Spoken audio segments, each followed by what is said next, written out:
Hello, everyone, and welcome to our report launch webinar and virtual panel discussion for Building Bright Futures for Youth in Los Angeles, a spotlight on young women. My name is Vicki Lassiter, and before I turn things over to our speakers and panelists, just want to review a few housekeeping items. Today's webinar and discussion is scheduled for 90 minutes, ending at 1:30 p.m., and the session will be recorded. The audience lines are in listen-only mode. However, we do encourage you to submit questions for speakers throughout the session as you think of them. You can do that by clicking the Q&A link, which is at the bottom of your screen. We are deeply grateful to the Conrad and Hilton Foundation for their support and funding for this project. And I am now going to turn things over to Elizabeth Chung, Senior Program Officer with the Hilton Foundation, to provide our welcoming remarks.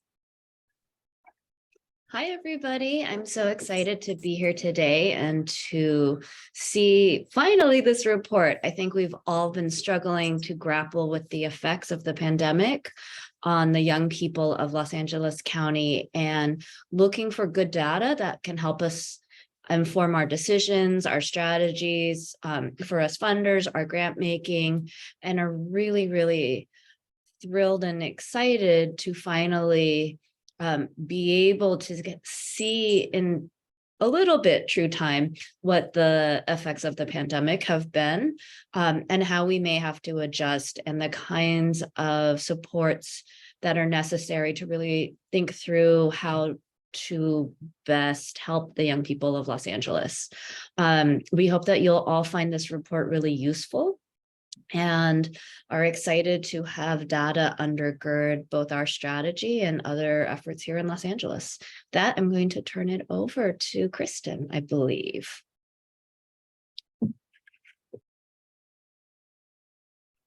I was muted. Now I'm unmuted. Thanks so much, Elizabeth. We really appreciate all your support in making this report a reality. So before I turn things over to Brenda Shockley, Deputy Mayor and Chief Equity Officer for Los Angeles, to lead our panel discussion, I will first share the report's findings. So once again, thank you very much to the Hilton Foundation for their support of this work and for other projects we've done together over the years. I also wanted to thank our wonderful advisors, some of whom you'll hear from later today. This amazing group of service providers, leaders, educators, scholars, and others really guided us through this process and helped us create something that we hope will be useful to all of you. Oh, sorry, only one group came up. So all of these advisors, as you see, there are so many, and we really couldn't have done it without all of you. We also really benefited from the participation of a group of thoughtful young people. Our youth advisors shared with us their experiences, their passion, their ideas, and it was really wonderful, and we think the report is much better for it. Some of them, you'll see quotes from them throughout the report, and we did our best in every way we could to reflect their many contributions to this process. Today, I'll just tell you briefly about our project and why we work on the topic of youth disconnection. We'll give you the context of the national findings for 2020, which are really helpful for putting into perspective what's happening in Los Angeles County. Then I'll focus on Los Angeles County on the rates by race and ethnicity, gender, and place. And we'll conclude with some recommendations that we've made, as well as ample time for all of you to ask your questions. If you have any questions that are just burning as I'm talking, something you don't understand, it needs to be clarified, just put that in the chat and one of my colleagues will try to address it for you. So Measure of America is a project of the Social Science Research Council. And what we try to do is provide tools for understanding well-being and opportunity in America. And we have a few different kinds of work. We have some online tools. We have our Human Development Report series. You might be familiar with our Portrait of Los Angeles from 2017, or our more recent Portrait of California. And those reports use the American Human Development Index to to identify strengths and weaknesses of different places and opportunities available to different groups of Californians. We use an index that combines health, education, and earnings indicators all in one. But of course, what you all are here to hear about today is our work on youth disconnection. So we've been working in this area since 2012, and we pretty much every year put out a national report. And then we've done lots of reports on different counties, states, and regions in terms of youth disconnection. And the term we use is disconnected youth or opportunity youth. And we are referring to young people between the ages of 16 and 24 who are neither working nor in school. There are other definitions. Sometimes people apply a poverty lens to that or have different age groups, but that's what we have been using since 2012. So why do we care so much about this population? The reason is it's a kind of a critical window for human development. So we think about 0 to 3, for instance, as a critical window for brain development and all kinds of things for very young children. But this is another almost equally important window in a sense, because this period of emerging adulthood is when people develop many of the capabilities that they will require to live a flourishing, freely chosen adulthood, right? So if you're in school or you're working, that's when you're developing networks and relationships. It's when you learn about your own strengths and weaknesses and preferences. It's when you earn credentials that are going to be really important or develop skills, when you get work experience. And all of these things really build our capabilities for living a freely chosen, flourishing life. Young people who are out of school and out of work really struggle. They don't have the same kind of opportunities to build these capabilities during that time. And as a result, this indicator is really a bellwether for community well-being. It tells a lot about how communities are able to meet the needs and what kind of opportunities are there for their young people. And it also gives an indication of where the place is going to be in 5-10 years in terms of the workforce and the kind of capabilities that adults have. And it's also really important. It's important first in terms of the happiness, the joy, the feelings of engagement and belonging, and the well-being of young people themselves in this age group, 16 to 24. So that's a valuable end in itself.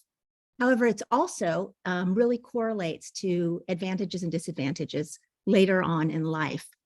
So we did a study a few years back where we looked at young people who were out of school and out of work between the ages of 16 to 24 and compared them to a group of young people who were either in school or working. And after about 14 years, when these young people were in their early 30s, there were really striking differences between the two groups. Those who'd been connected in these important years were earning, in terms of adjusted dollars, $35,000 more per year. They were 45% more likely to own a home, 42% more likely to be employed, and 52% more likely to report good or excellent health. So the repercussions are really cumulative, and periods of disconnection really can cast a long shadow across someone's whole life course. And we also found that the longer the period of disconnection, the more severe the later effects. So it matters a lot. It matters to young people themselves and also to sort of all of us and all of society. So as I mentioned earlier, the data we are using is from 2020. So there are a few little problems with data from 2020 because for all the same reasons that life was difficult for all of us in 2020, it was also difficult for the Census Bureau. So COVID-19 disrupted their normal methods. They weren't able to go to the office. They weren't able to mail things out. They weren't in the office to call people to remind them to fill out the survey. And in addition, there were just generally lower survey response rates from the population, especially during the height of the sort of initial COVID wave from April to June.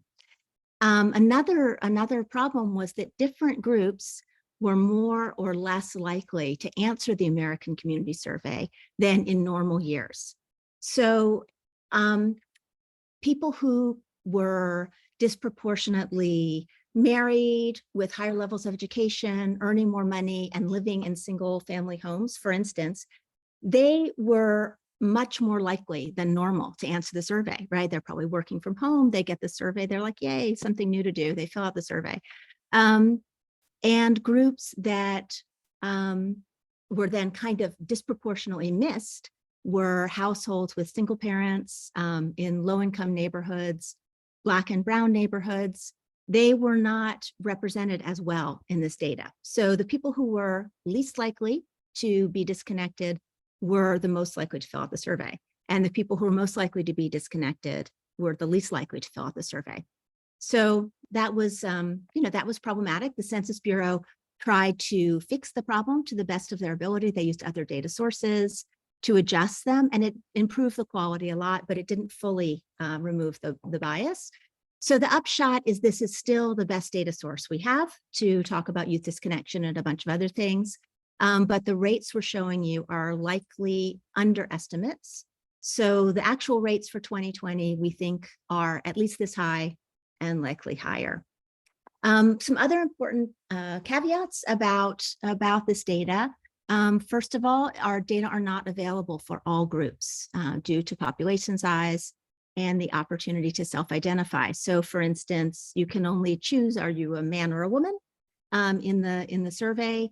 And if you're non-binary, you have no way of showing that. So that is, it's a problem for many census instruments. We have requested to the Census Bureau, they opened a period of comment. We requested that they change that. So hopefully others did as well.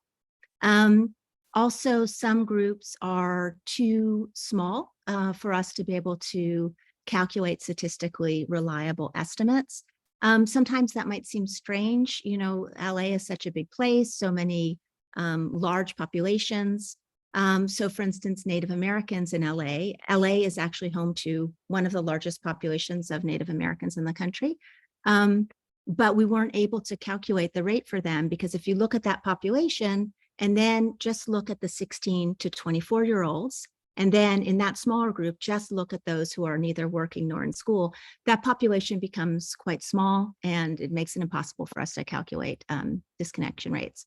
So we really understand that that's frustrating, and we try to make groups who are invisible in the data visible in other ways using qualitative research and so forth.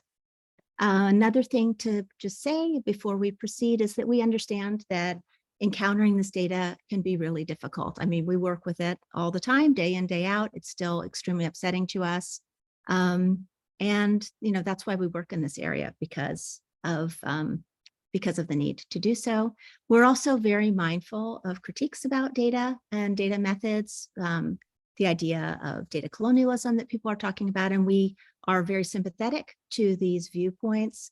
In the end, we do think it's very important to understand fully what's happening in order to be able to best address it. So we soldier on in the data space. So before I get to LA, I'll just tell you a little bit about the national context. So what you see here is a graph of youth disconnection nationally over time. And you see in 2010, a real spike. That was 14.7% of young people, 1 in 7, were out of school and out of work nationally. This was as a result of the Great Depression. So the Great Recession made the rate shoot up, and it stayed high for some time.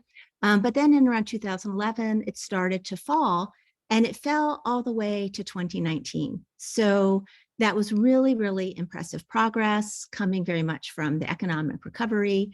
So on the eve of the pandemic in 2019, the rate was 10.7%. And that was the lowest it had been in a couple decades. So then what happened? We had COVID. So the rate for 2020 spiked to 12.6%. And again, there were points in the year where the rate was much higher than that. This is kind of the year-long average. And we do think that this is an underestimate, if anything. In terms of the states, so overall, about 4.8 million young people in 2020 considered disconnected. There's a big range, though. In Nebraska, the rate was 7.8%. In New Mexico, nearly 1 in 5 young people. California, it was right in the middle of the pack with 12.3%. We saw tremendous variation by race and ethnicity and gender in the 2020 national statistics, as we often do. Native American young people had the highest rate, 23.4%, followed by Black young people with 19.6%, Latino young people about 14%, white young people 10.6%, and Asian young people 7.3% being out of school and out of work. We understand that these are diverse groups, so I'll be breaking them down a little bit in a second. When we add gender, we see that Native American men had the highest rate, over 1 in 4 young people, young Native American boys and men out of school and out of work, followed by Black men, 22.5%, and Native American women, 21%. Black women also had a higher than average rate at 16.6%. Latino men and women having about the same score, around 14%. White young people, the same score, about the same scores, over about 10.4 to 8%, and Asian men and women having the rate of 7.3%. So one thing it's important to point out is that although the rates dropped between 2011, 12, and 2019, the gaps between racial and ethnic groups remained very large. So that's why it's always important, if you can, to disaggregate data, because you could say, oh, well, it's this great story. The rates really fell down. And of course, that's cause for celebration that the rates in general went down. But what didn't really happen too much is the gaps between different racial and ethnic groups, which remained quite large. The gap that kind of really closed the most was between Latino and white young people over that period of time. But the order in which groups of young people appear on this list remained unchanged. And you see that, for instance, for Latino young people, they had a pretty steady decline, but other groups had less so. So Native Americans kind of ended where they started pretty much in 2008.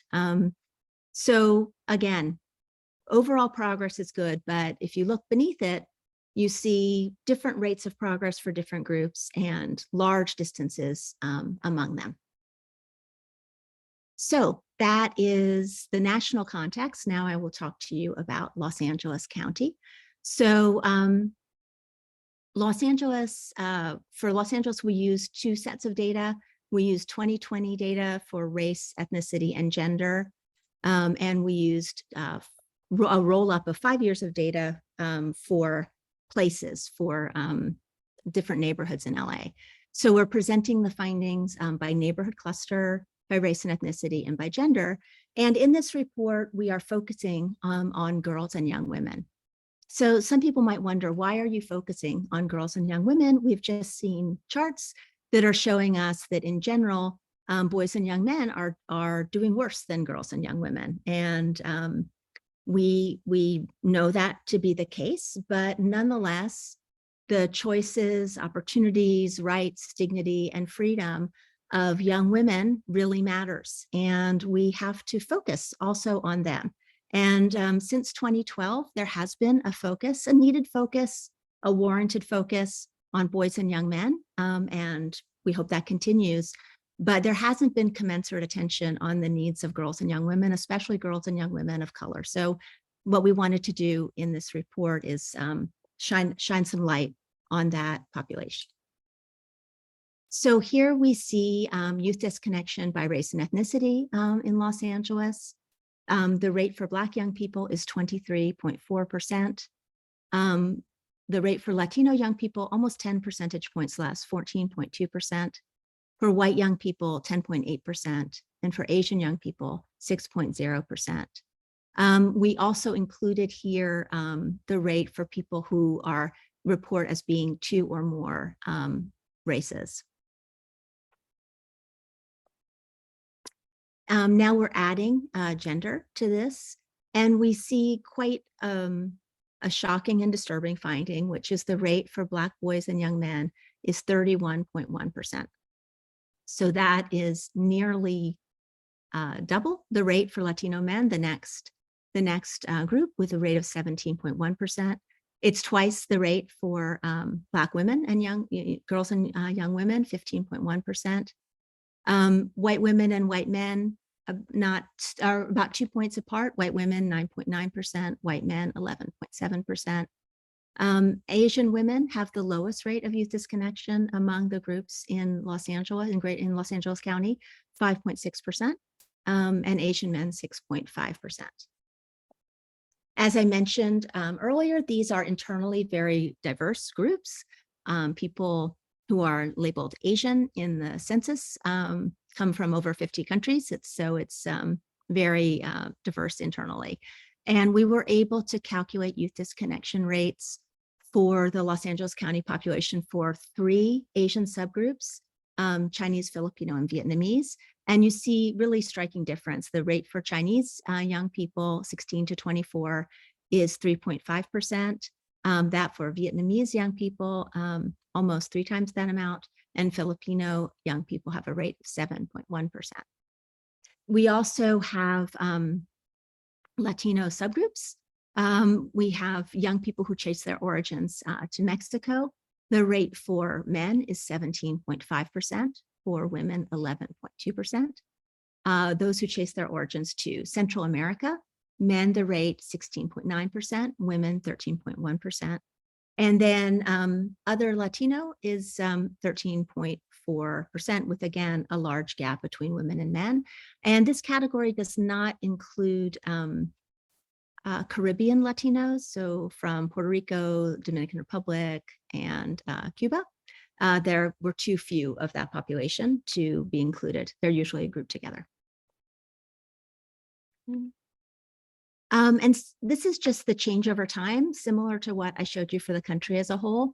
These are single year estimates, just from 1 year estimates. These are not rolled up. And it shows that, again, as in the country as a whole, there are large gaps between racial and ethnic groups in terms of disconnection. You see for Los Angeles Metro overall, a pretty steady falling of the rate until 2019, and then a spike to 2020. All the groups have that. But the rate for Black young people is significantly higher than that for other groups in Los Angeles County. So disconnected young people and connected young people differ in some really important ways, in addition to their employment and education status. So 12% of disconnected youth have at least one disability, and disability is something that's interfering with your daily functioning. And it's about 2.5 times what we see among the connected population, where it's 5%.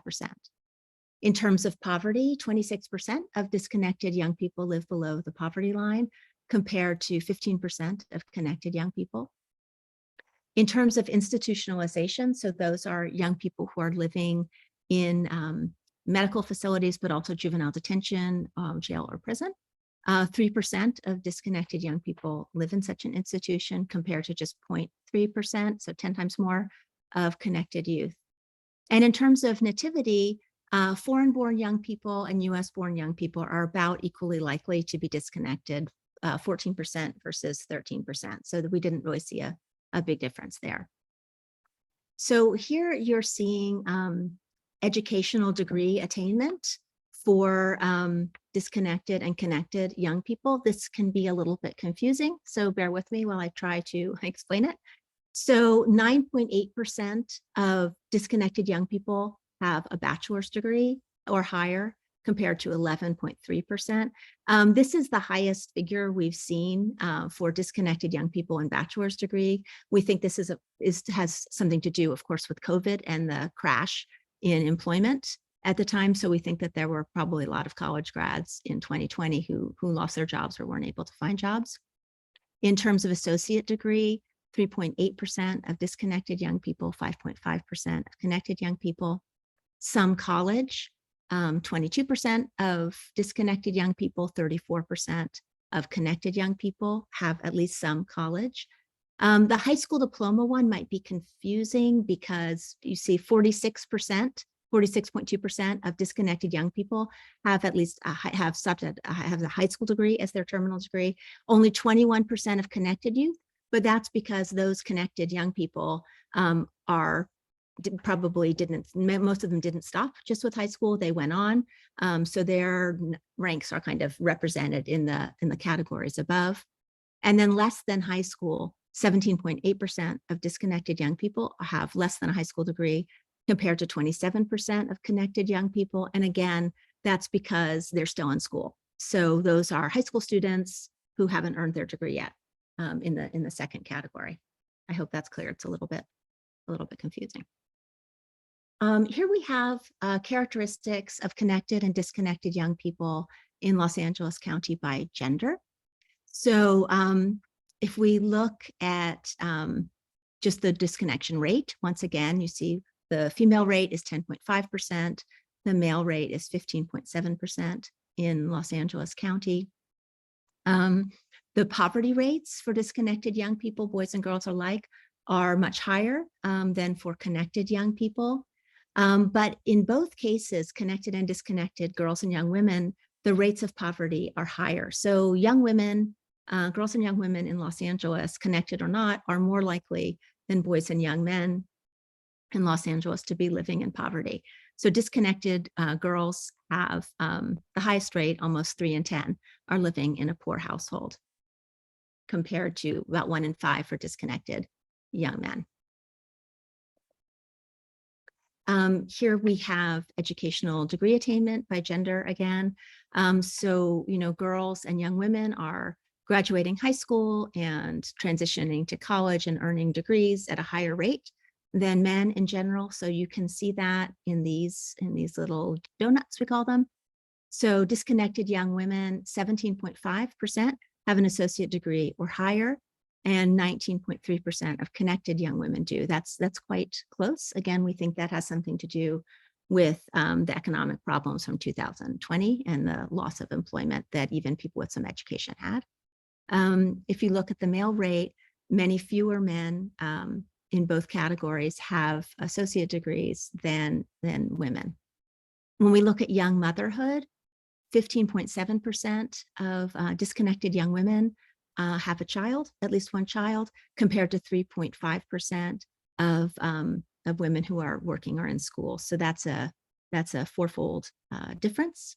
We don't have this commensurate information about young fathers.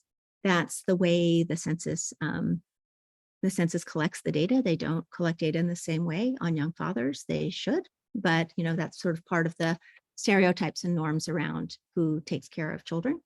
And that's the reason it's there in the census that way. Okay, so now we're moving on. I've been using 1-year data all this time. And now we're going to be using 2016 to 2020 data that allows us to show you scores or rates for the 69 neighborhood clusters in Los Angeles County. So the low, probably not surprising, given that UCLA is around there, is Westwood and West LA in the city of Los Angeles. The rate is only 2.7%. So very few young people living there in that age group are out of school and out of work. The high is up in the Antelope Valley in Lancaster. The rate there is 19.4%. So one thing we noticed is the close association I mentioned earlier, the American Human Development Index, which is a composite measure of health, education, and earning statistics, sort of all in one. And it's sort of a proxy for well-being and access to opportunity. We saw a very strong relationship between the Human Development Index and youth disconnection scores. Basically, areas with higher Human Development Index scores tend to have lower youth disconnection rates. So if you see, for instance, Pacific Palisades, Palos Verdes Peninsula, they have higher Human Development Index scores, lower rates of youth disconnection. Lancaster, the East Vernon neighborhood of the city of LA on the top left, have low levels of human development in terms of, as are measured, what we mean by that is short life expectancies, less educational attainment, and lower salaries. and they have higher youth disconnection rates. And of course, that makes sense, right? Because communities like East Vernon and LA and Lancaster have had a history of disinvestment, redlining, and residential segregation by income as well as by race and ethnicity, poor quality services and the like. And so it makes sense that young people and adults both in such communities are really struggling with connection. So then we're moving on just to our recommendations. We made 3 different kinds of recommendations. The first is just to address the immediate COVID-19 impacts. The second is to address the kind of longstanding inequalities that fuel disconnection in the first place. And the third is to address the needs of girls and young women 16 to 24, especially girls and young women of color. So in terms of addressing the immediate COVID-19 impacts, obviously addressing learning loss is critically important. Many studies have recently been, or many results have recently been released showing the extent of learning loss, particularly for low-income children, Black and Brown children. And this is a kind of an emergency for us nationally. Research suggests that tutoring is the best way to address learning loss, particularly during the school day and at least 3 times a week. But I realize as I'm saying this, that this is very difficult to implement because there's such a teacher shortage right now, especially a teacher shortage of male teachers, special education teachers, and STEM teachers. A second is to address the mental health challenges that many young people still are facing in the aftermath of COVID. We did an analysis of self-reported of depression, and we found that young people in 2020 reported much more depression and anxiety even than the oldest age groups, who were arguably the most vulnerable to COVID-19. So young people are really suffering from their anxiety about health, from grief and loss of many people they loved, especially in Black and Brown communities, which experience disproportionate death and illness. And then also things like all of the missed milestones, prom and graduation and millions of things like that were very disturbing and upsetting for young people. I have 3 children myself in this age group, so I saw firsthand how tough that was. Another priority is not letting the young people who fell through the crack, not letting young people fall through the cracks in terms of their ability to restart their education. There are lots of things that can be done to bring back people who dropped out of college during these years, text messages, calling them, visiting them. Colleges can be more lenient about the ways in which they let people back. So there just is a tremendous need to really focus on that population. And then last but not least, we always do the neighborhood analysis because we hope that it will encourage policymakers and others to direct resources to the areas with the highest need and the highest rates of youth disconnection. Our general recommendations are what we typically recommend. Youth disconnection is not a spontaneously occurring phenomenon. It's years and years in the making. So we have to ensure that young people have all the experiences and support and love and joy that they need from the beginning all the way up until the point where they're 16, 17 years old. So the first is really helping young children and their families thrive. So this involves things like the Nurse Family Partnership and other programs that really help vulnerable parents, young parents, parents who were foster youth themselves or were disconnected themselves, really succeed as parents and give their children the best possible start. Early childhood education and pre-K is the single best educational investment we can make as a society. So that's really important. California and LA in particular are out ahead in terms of providing access to universal pre-K for 4-year-olds, 3-year-olds. They should be the next on the list. Investing in high quality K through 12 schooling, obviously critically important, especially mentoring and programs that start already in middle school in terms of thinking about what kind of careers or post-secondary plans kids can have And last but not least is supporting diverse pathways to meaningful careers. So this means college, but it also means bridge year programs, linked learning programs, career and technical education in high school. It means programs 1, 2, 3-year certificate programs and associate degree programs, as well as a 4-year bachelor program. So, and then our last recommendation is really focusing attention on the special needs or the differential needs of girls and young women. They're not special needs, actually. They're the needs of half of the youth population. So, and you might think again, look at what we're seeing for Black men. I'm sorry, I'm showing you the New Orleans metro area slide here for some reason. But in LA, it's more pronounced, 30% of Black young men out of school and out of work. But nonetheless, we think it's really important we focus on girls and young women. There are a couple of issues that really are different for them than for their out of school, out of work male counterparts. They include early motherhood, gender norms around caretaking and domestic responsibilities, which really came to the fore very much during the pandemic when we saw girls disproportionately taking on caretaking and domestic tasks for siblings and elderly relatives, occupational segregation, wage inequality, gender-based violence. Of course, anyone can be a victim of violence. Anyone can experience violence. Transgender men and women face disproportionate rates of violence. But if we look at just the absolute numbers, girls and young women experience the lion's share of this, especially girls and young women aged 24 and younger.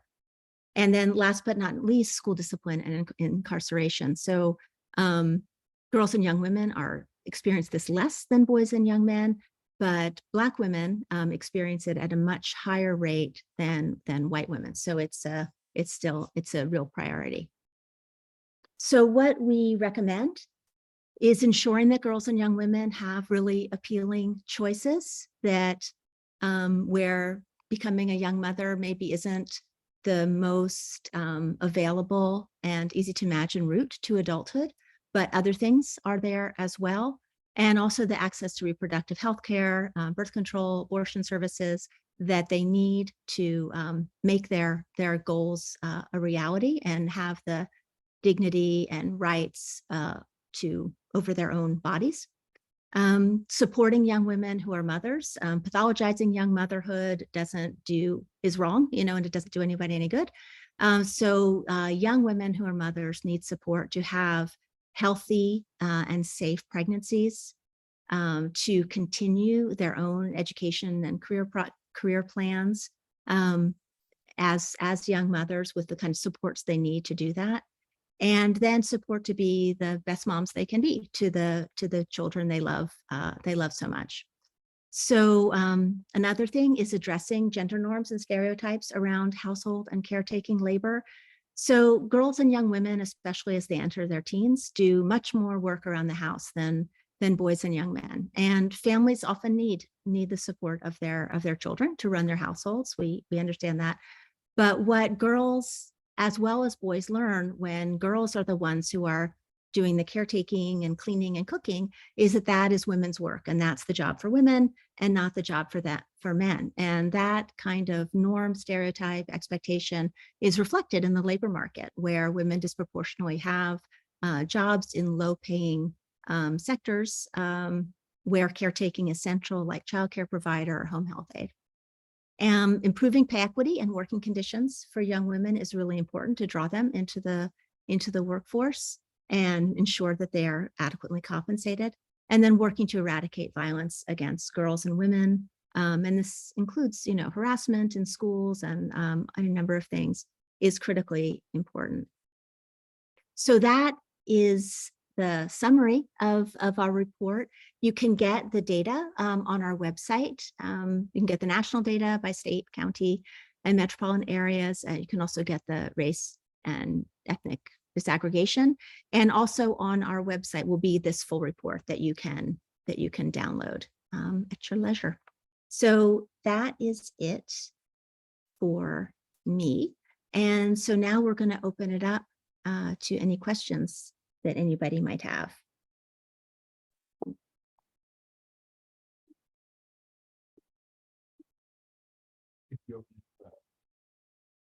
Okay. All right. Okay. Okay. Oh, Karen. Okay.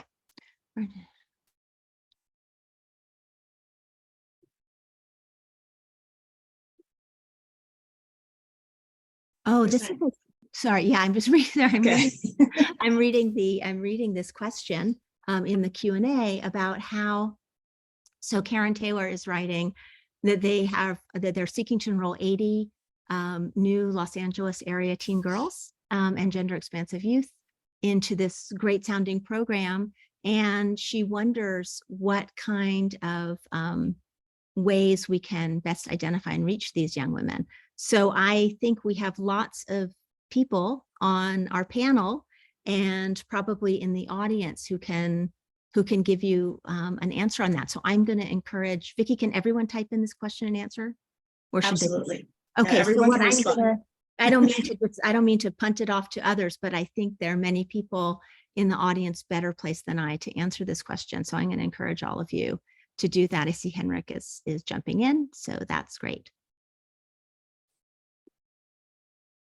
And thank you to all who were submitting questions during the presentation. I know we answered a number of them, but please continue to place your questions in the Q&A box. You still have a few minutes to kind of cover any questions you have regarding Kristen's presentation.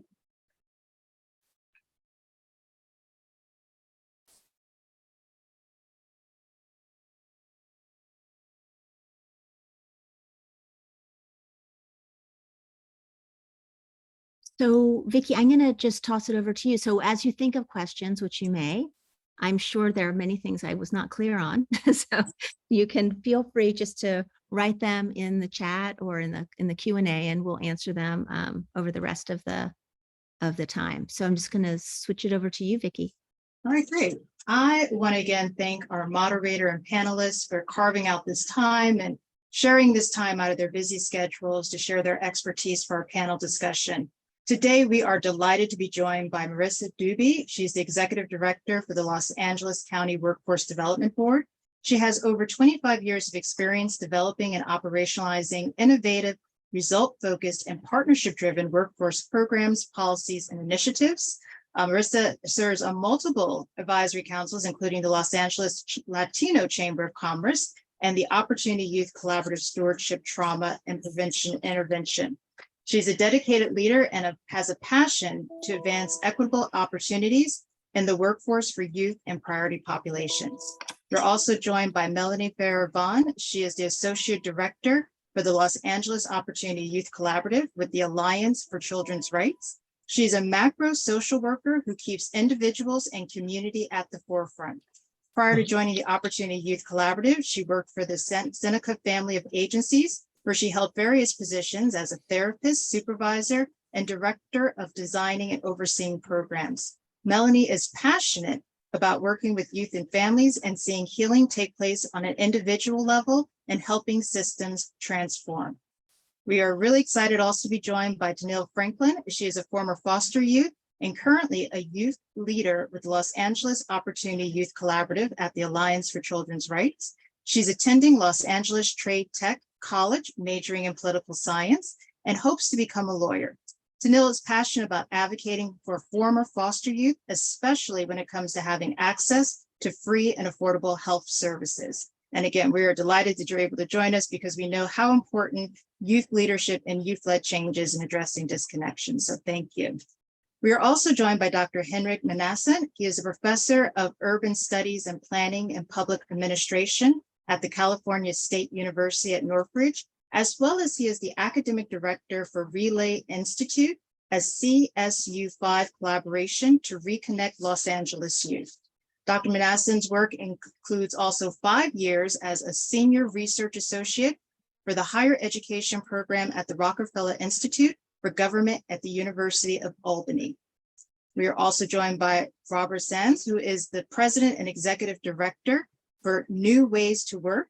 Robert recently concluded a 30-year public sector career in the city and county of Los Angeles. And throughout his career, he's addressed many difficult social problems facing the region's low-income residents, including challenges of youth and adult unemployment and youth disconnection from education and work. And of course, our moderator, we are delighted to be joined by Brenda Shockley, who is the Deputy Mayor for Los Angeles, as well as she was named as the first Chief Equity Officer in 2020 to help lead, coordinate, and drive efforts to help the city realize its racial equity vision. In addition, Brenda Shockley's work includes homelessness advocacy and community development. Brenda has served for more than 24 years as the president of Community Build, which she helped to found in 1992 to revitalize South Los Angeles. Her work has led to more than $100 million in investment in education, employment, and training programs for young people in South Los Angeles. Again, I want to thank our panelists, and now I'm going to turn things over to Brenda to start our discussion. Thank you, Vicki. Can you turn on my camera? I can't turn it on from this side. Absolutely, I will do that for you. Thank you. And as you do that, I would like just to take a moment to say, actually, Christian, your presentation was very clear, as is the report. Thank And also, just a moment.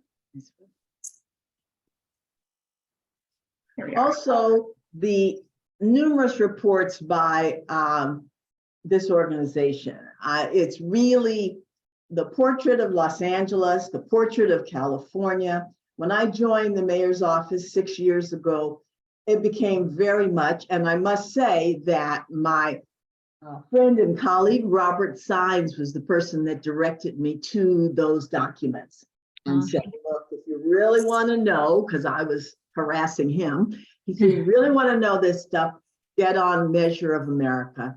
Oh, thank you. Look at their Thank you. document. So it truly is an honor to be here and to personally be able to say the big difference it makes to be able to go to data that as a Black woman, an African-American, I find heartbreaking and really sadly disturbed by the fact that it doesn't, the gaps haven't changed.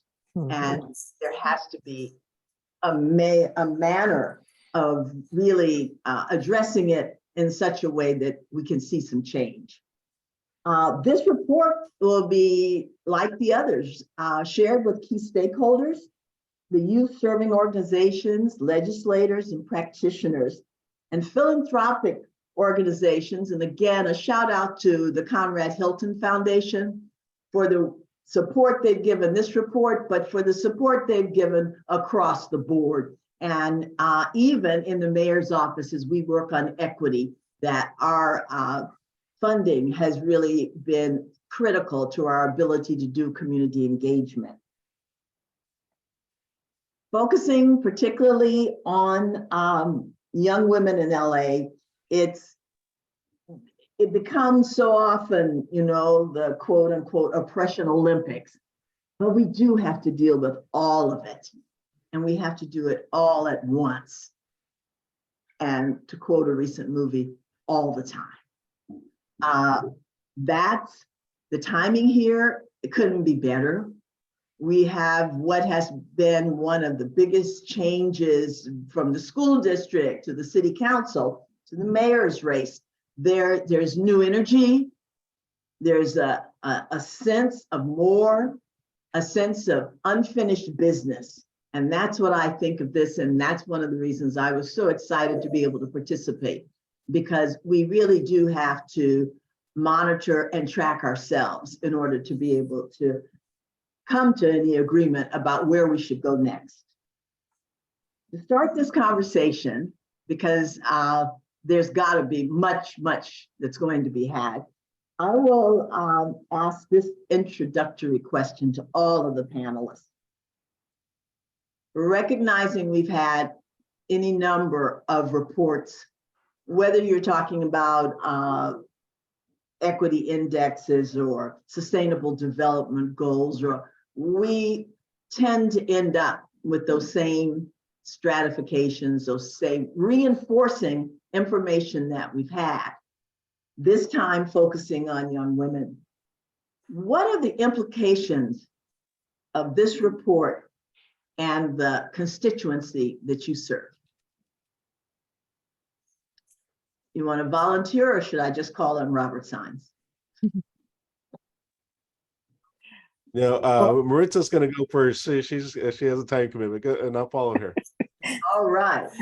Thank you, Robert. And I briefly did also want to thank the Hilton Conrad Foundation, Measure of America, and the Opportunity Youth Collaborative for really offering the opportunity to represent LA County during this very important discussion. I appreciate the recommendations that Measure of America has highlighted, because I really think you succinctly identified what needs to happen. I could share with you from the county perspective.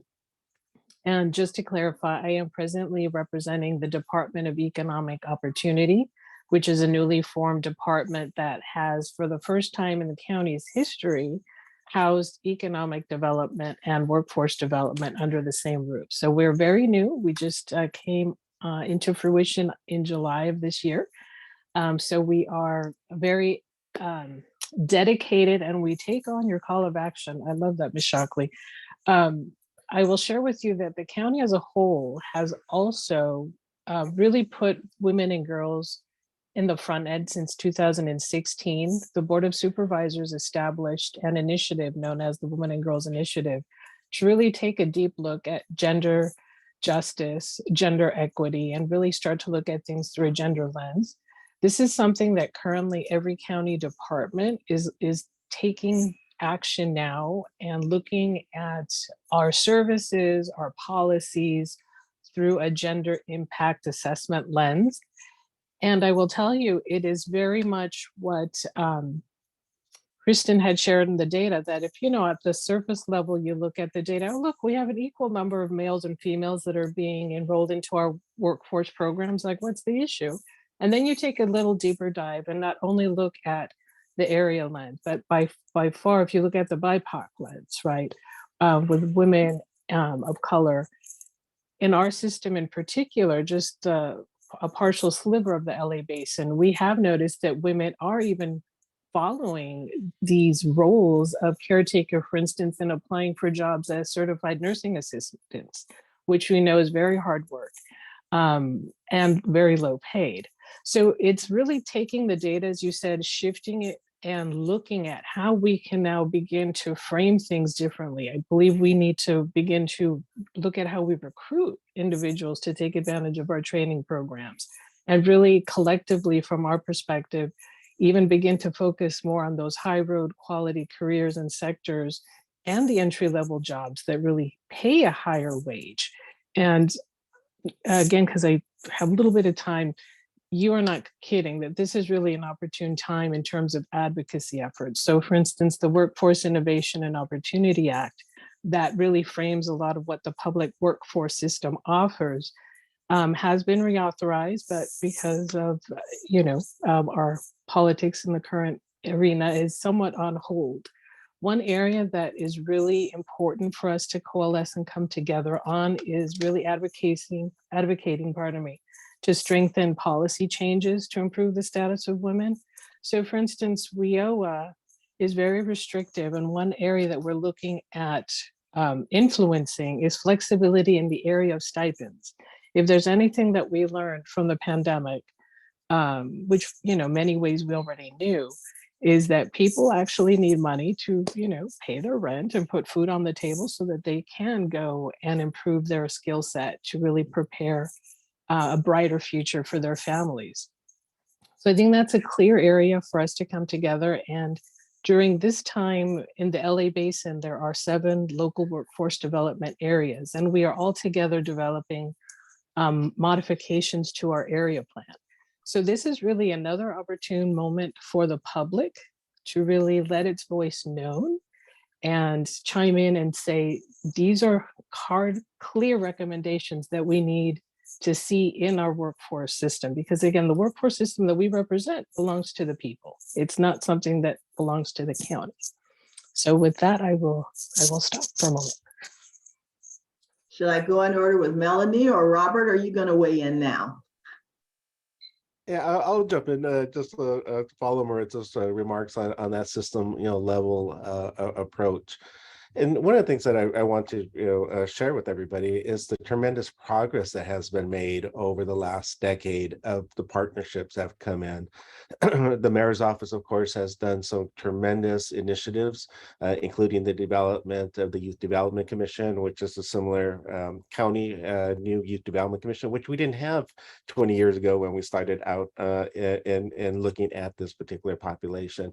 And then the system partnerships between the city, the LAUSD and the PSAs in particular, and Henrik already gave them a shout out, but in what a critical role that they play. And I could talk a little bit more detail about their role within the school district of identifying the young men and women who are at high risk of dropping out or have dropped out, and how to reconnect them back into the educational systems.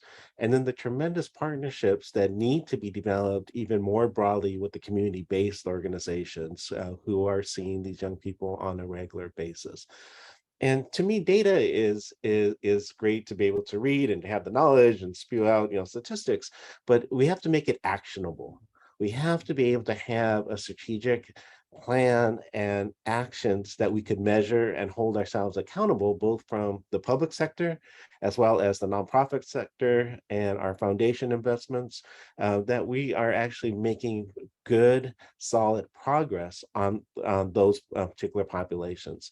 So the blip not just a blip, but a huge change or shift that happened because of COVID is something that we're going to need to be able to address over the next, 2, 3 to 5 years, to get it back and start doing that trends that we had 10 years of really solid declines in the disconnected youth populations. We know what it takes, and we know how to apply those investments. Now it's really an action call to all of us to come back together and to be able to develop those policies, those program investments, and then measuring those outcomes on an annual basis to make sure that we're doing the right things for these particular populations. And the last thing that I wanted to share was really about the investment for young mothers. Because remember that the investment in the young mothers is not just in the young mother, it is in that next generation.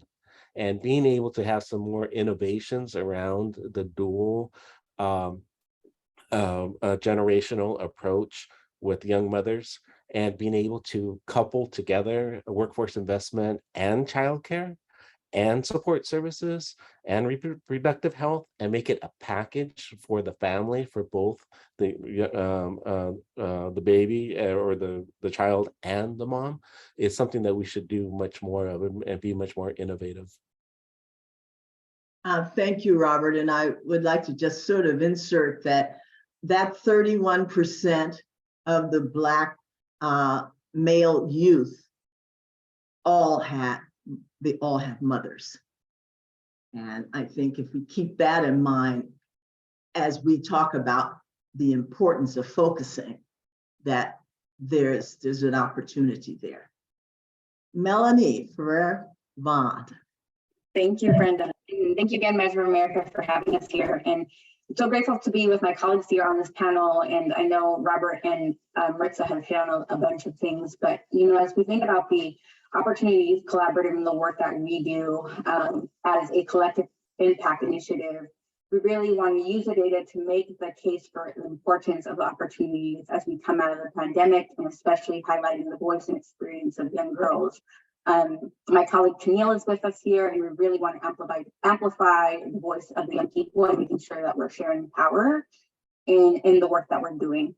So I think as we think of opportunity youth, we'd be remiss to not use this report, yes, as data and impact systems, but also to refresh and rebuild our empathy as service providers, no matter where we are, whether we are in high-up systems, in government, or we are doing direct line work, is to remember that our young people have changed their education systems and supportive systems, and have unfortunately been let down or unheard or unseen, and eventually pushed out to disconnection. So I just want to make sure we always ground ourselves in that, in making sure that we are refreshing and rebuilding our empathy and understanding and working with young people, and making sure that genuine connection to serve them never leaves us. So I think of that implication immediately. And it's our job, again, as service providers, our systems and our societies to prevent that push out from happening.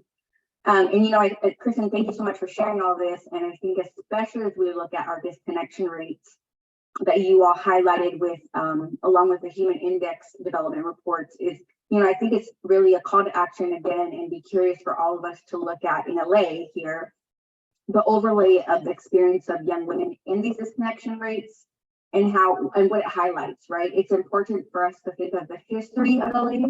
And when we look at the disconnection rate along the 110 corridor, or in these are where our high rates of removal rates, meaning right where the highest rates for children are being removed from families.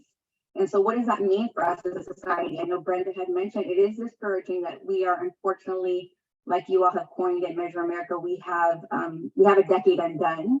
And so it's really a call to action to work even harder, because it has been systemic disenfranchisement here in LA. And so what is our call to action? To examine, create solutions to work in those neighborhood clusters. I know there was a question from Karen about that, of how do we do outreach? This data is telling us where the disconnection rates are. And so that's where we go, and we really have to look to those communities and the local folks to build that. And really, I think my biggest point of all, as we think of this data, is how do we build a system for all? How do we build a system that's all youth, one system, where our services are not severed, they're not severed because of age or eligibility, but really holistic and comprehensive and ongoing.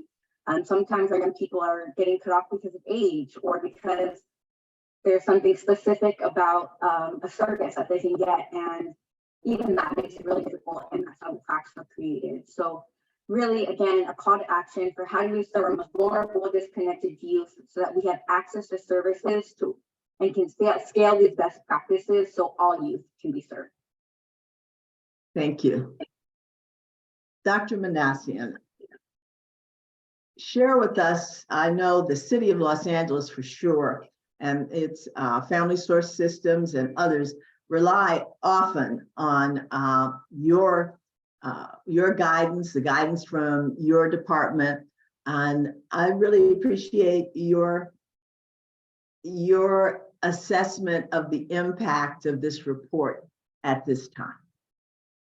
Thank you. Thank you very much. First of all, I would like to thank Kristen for having me on this panel and support of the Hilton Foundation.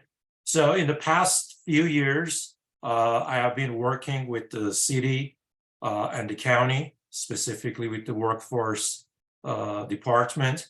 And we have, this report is complementing what we have seen, and it's more detailed. And one thing that really pops out is that not all regions in the county and the city are created equal. And we saw the central part of city and the North County, that's exactly where the largest number of disconnection is. So there has to be an element of intentional efforts by the public systems if we want to be able to assist the disconnected youth, particularly in those areas, as Melanie and Robert were talking about, that we see greater level of disconnection.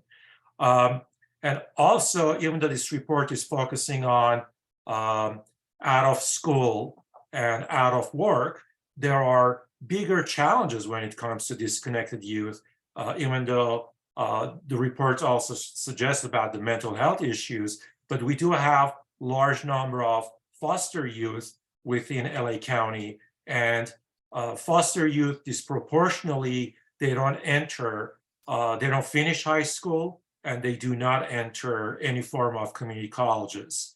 So they automatically become even more disconnected and become that young parents, male and female, that they'll end up being completely disconnected, that we have been talking about that. So there has to be an definitely more focused, intentional approach when it comes to addressing the disconnected youth. And policies that later on, I know there is a question that I have to talk about that, but the policies also have to be more mindfully designed, because I will talk about the gaps within the policies that it creates this type of enforces some of this disconnection. And it has to go back to the policymakers and the politicians, the way that they approach this. So the Relay Institute has done 30 plus interviews in the past 2 years of the public systems. And one of the things that came out, and we talked to Para los Niños, that how their wraparound program of providing child support, training, and food for the young women and girls has provided that population better access to training and child support, etc. So we need to support that type of effort across the county. Thank you. Danielle, I intentionally wanted you to sum up, because you are a panelist here. You are a student at Trade Tech. You are a foster child. And it's important. Does any of this help you and others that you know? What do you think of all of this? I think that this is like amazing that it highlights girls and young women in my age group. It shows that we're worth focusing on and helping. Our next generation, like we're the next entrepreneurs, CEOs, and maybe the president of the world. So this report really paves the way and prioritizes. Some of us really don't get the help that we need until later on. So you guys providing the support that we need now to flourish is very helpful. Girls and young women in my generation are the future, and investing in us at a younger age is very crucial. Thank you. And Kristen, I know all the hard work you all did. You're happy to know that it's resonating. Very And much. certainly Norms needs to know that it is as well. All right, going on. We have a couple of more questions here. And as you know, and as you just mentioned, young people in Los Angeles are working to rebuild their lives and looking toward the future after the profound and absolutely profound disruptions of COVID-19. In this recovery period, several interventions are particularly important. Could you pick out one of the recommendations from the report or one of the other LA Youth Development guiding documents, including the state's Recovery with Equity Report for Higher Education and the recently released Bold Vision, and tell us what you think needs to happen to really move the needle on that issue? And I'm going to narrow this a little bit. What needs to happen first? Because we got to get started. Why don't we stay with you, Tennille, and work our way back? Great. I think everything recommended is very important, but I really want to highlight eradicating violence against women. Experience with sexual abuse and violence really deters your life, I would say, and it impacts your mental health tremendously. This often happens at an early age, and it's something that we have to deal with and cope with throughout all the rest of our lives. It's not just something that goes away. Sorry. Yeah, so this is just something that needs to be worked on. And then also it just ties into mental health, like I just said. Going through abuse, definitely you need to take care of yourself because you experience trauma. So you definitely need to take care of yourself. It's more than just being able to go to school. We worry about housing and food and basic necessities, and that takes a toll.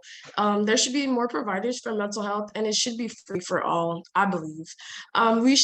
We need providers that really work with you and not just sit in your chair hey, I'm here to meet with you. We could tell when you're just basically doing your job, so to speak. It can be engaging. You don't always have to meet at the office. You can go on a hike, for example, or out to eat. Exchange the type of music that you listen to, just being more a more engaging provider. And I feel like just all around that, like it's therapeutic and it helps to heal like on your way. I think we need more representation of color, people of color, providers of color, and they need to be genuine. Like I said before, we can tell like when you're just coming to do your job and that's it. And also encourage and take away the stigma away from mental health, because I believe that that is very much still there. You are not crazy just because you go to therapy. Like everyone needs therapy, everyone needs someone to talk to. And yeah. Thank you. Thank you very much. Dr. Manassian? One of the key issues that we have seen is around 30,000 LAUSD students that they have disappeared, according to their own data, which we don't know where they are and numbers are not finalized. And what COVID has done to the student population, which it impacts that disconnection and disengagement, is how they have fall behind in two basic areas, which is math and English. And particularly this impacts the disconnected youth. So one of the recommendations that I highly support, and I understand the challenges with the finding of more teachers, but providing great longer hours of education and opportunities to particularly that population, which are predominantly Black and brown population. If you look at LAUSD's data, Asians, they are actually doing okay, then white population, and the worst off are African Americans. And it has to be addressed. It has to be, again, intentionally for us to design systems and utilize community colleges, utilize university systems in order to do that extra tutoring. It could be done by graduate students across CSU system on a basic math and basic, let's say, English education. And they can also be the role models that Ms. Franklin is talking about. And so that's one of the recommendations that truly sticks out, because the entire study looks at the issue of disconnection when it comes to education and employment. And this is one area, if we want to fix it, we have to start early on. And State of California this morning has announced that next year we might have $25 billion deficit issue, in a sense that they have to cut the budget. I know they are keeping the kindergarten funding in place, which is highly critical for the future success.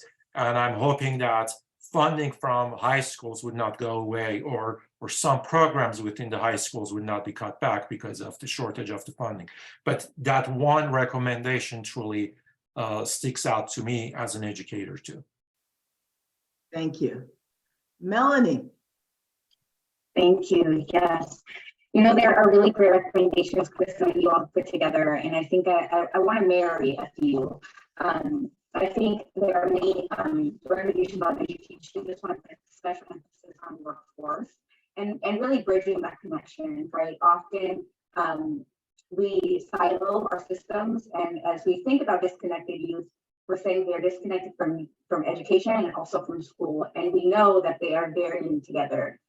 Education leads to workforce, and workforce leads to education. And so how do we pair those two together? You know, in our work, we see often that some of our youth right now are not interested in going to school because bills need to be paid, food needs to be on the table, housing needs to be addressed. And so education, unfortunately, goes onto the back burner. And so how are we really looking at the workforce and understanding? Maritza spoke to this a bit, but scaffolding the job opportunities where we work, move from springboard job opportunities to career paths. I know in your report, Kristen, you said that a lot of the pandemic really impacted those springboard jobs around retail jobs and kind of customer service jobs. So some of those jobs were the first to get cut in the pandemic, right? And those are also our springboard jobs for young people.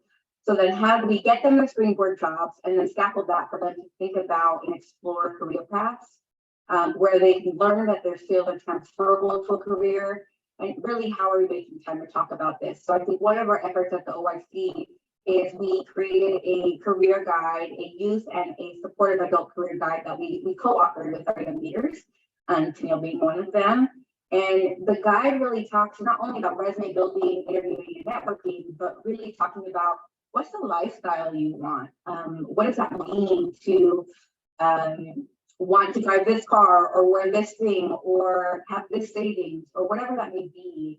And we think about that in terms of our budget, what career might happen, or what career might have with that to match that level of income over time.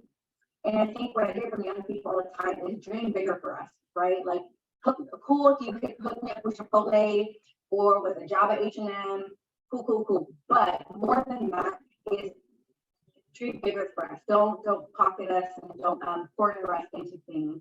And so often young people, especially young people who are disconnected and misunderstood, are taking away the opportunity to dream and to wonder and to ponder. And so we really encourage, where does this career exploration take place? And then really look at our systems and our CBOs and the funding to support this career exploration by investing in those programs where you can be fast tracked to high growth employment, long-term employment, and pair that with simultaneous high quality, youth-centered, individualized supports. I know there's efforts with the county right now for the Elevate program that's currently being piloted, but we really are looking at how do we make sure that young people are getting trained, getting the coaching and support, and also getting that live experience so that they can have a bit more confidence as they go into the workforce and move from disconnected to connected. Thank you. Robert, you've been on the front end.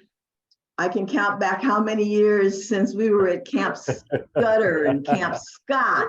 So what next? Yep. And those are the best of times. So Brenda and I met about 30 years ago doing a program. And to that point is that we have to go to where the young people are at. And if they're not in school, we need to go to the places where they're at. And if they happen to be in a juvenile institution and a juvenile camp, take the programming there and being able to reach them where they're at.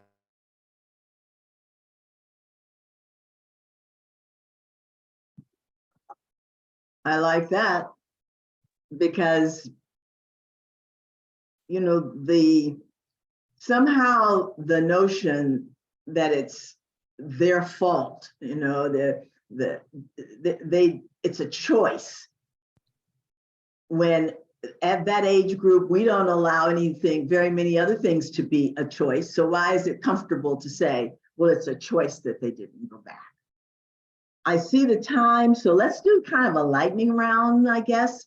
One of the things that I think everyone wants to know from each of you is, how can we build more paths forward for the current generation of young leaders, especially young women like Tennille, while cultivating the next generation? Because you're right, we have that 0 to 3 that's so critical, but that 16, 17 and up, that's when the choice is about where you are, and that's when you can get most stuck. So I really would appreciate everyone sort of taking a minute or so to give a little time if there's some questions that need to be answered in the chat box. And again, what next?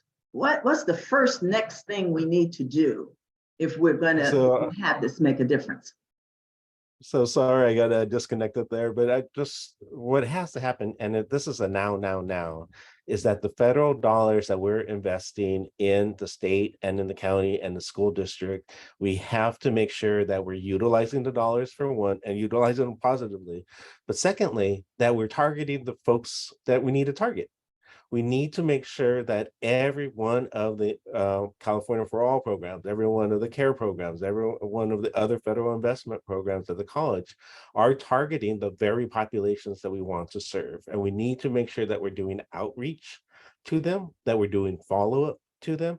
And one of the reasons why LAUSD PSAs are so important is that they have the actual data and individuals. They know the families, the students who should be in school, who are not in school.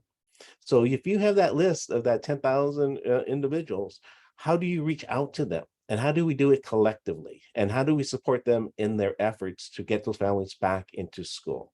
And that's how we started, 15 years ago. We have to go back to that. And it's knocking on that door 1, 2, 3 times. We know the kids coming out of probation. We need to make sure that every probation kid coming back in home has a resource opportunity for them, and be it a training, a job, or so forth. We need to do that. Same thing with the foster youth. We know who they are.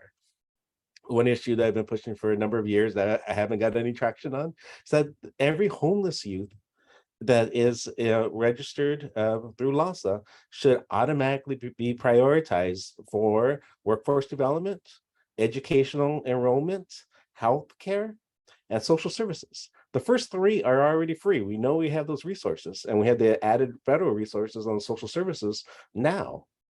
So we might not have the permanent housing for them now.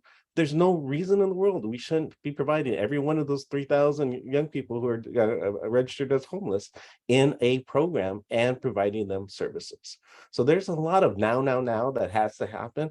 If we don't, those federal investments that happen because of the pandemic, it's not going to target our kids, and we're going to have a wasted opportunity. So it really does call for the action now. I see Dr. Manassian nodding his head. What's your now? I completely agree with Robert. One area, LAHSA has sent $150 million back to HUD because of rigid policies that or definitions that HUD has in place. I know we have applied in the leadership of Robert for the federal workforce labor department waivers. I think there needs to be, from state of California, a bigger push to also apply for some waivers in some other areas to provide housing to those incarcerated youth that they come out and they have nowhere to go, or the homeless youth that they come out and they have nowhere to go. Those are systemic actions that needs to happen. It has to be better coordinated, communicated, collaborated between the county, city, and the state of California in order for us to bring those resources that it's available right now in order to help the youth and keep them in school, keep them housed, keep them connected in order to solve this. And I see a lot of gaps, and that's the challenge that I'm seeing. But that's something it has to happen, and 100% I agree with Robert now. Robert likes that. He likes that 100% agreement. I've been there. Vicki, I wanted to check in with you because we're sort of tight on time, and I know you've been monitoring the chat box. I didn't know if there were some questions you wanted to make sure were addressed. So I'm kind of truncating this to defer to you and Kristen about how you want to use, and Alex, how you want to use these last few minutes. Well, I'll say that we're good. We don't have any pending questions in our Q&A, so we're good on that front. But I would say if anyone wants to make any final kind of thought for folks who are on the line listening, kind of words that you want them to walk away with from this webinar, leave it to one person for our panelists before we turn it back to Kristen for closing remarks. Well, no one's volunteering, so Tennille, I'm going to volunteer you. Let your voice be the last we hear. No problem, no problem. I would just like to say, believe in us, invest in us, your time, money, and effort. Believe in young women, take the report to heart, cultivate this current here and now generation and those to come. Adult and young adult partnerships, support is really important to help teach and have a young person learn. And even if you don't know, you can connect them to the resource. Making a safe place to ask all types of questions, a place to be curious, be scared, to wonder, to just sit. We don't learn everything from our parents. It's people out there willing to support, teach, and journey through life with us. That would be a big help and a guide to us, even if it's just for a little bit of time. Engaging with us is an impactful, meaningful, and powerful. It is like my next generation. It is powerful to have the generations work together and believe in one another. Thank you. Thank you so much. Wow. What a wonderful ending for this exciting and interesting event. Tennille, thank you so much for bringing your perspectives, your wisdom, your passion to this event. Thank you so much. Brenda, thank you for all your kind words, your wonderful hosting of this event. Melanie, Elizabeth, Henrik, Robert, and Maritza, who's had to go. Thank you so much. Stanley, thank you so much for your captioning. I'd be remiss if I didn't thank my colleagues, Vicky, Alex, Rebecca, and Ruben for all their hard work. And we've had a lot of activity these last weeks. Yeah, nothing would be possible without them. So a million thanks to all of you. In closing, I just wanted to ask a few things of you. First, if you do use the report, we would love to hear from you about how you're using it, what you're using it for, how we can do better next time, what kind of things are missing, different formats you'd like this in. We don't want to write reports that just sit on a shelf. We want them to make a difference in the world. And if there are things we could do differently or better, we really want to know what they are. We want to know how we can help you if you have an event or you're writing something or whatever, and you have a question about the data or anything, reach out. That's why we're here. Yeah, and just sort of what you need and want in the future from us. We would love to know. So thank you so much for joining us. Thank you to everyone who participated. We really appreciate it, and we really want to keep in touch and keep the dialogue going. So thank you very much. You. Thanks. Thank you. Thank you. Take care. Thank Bye-bye. you. Bye-bye. Let's go.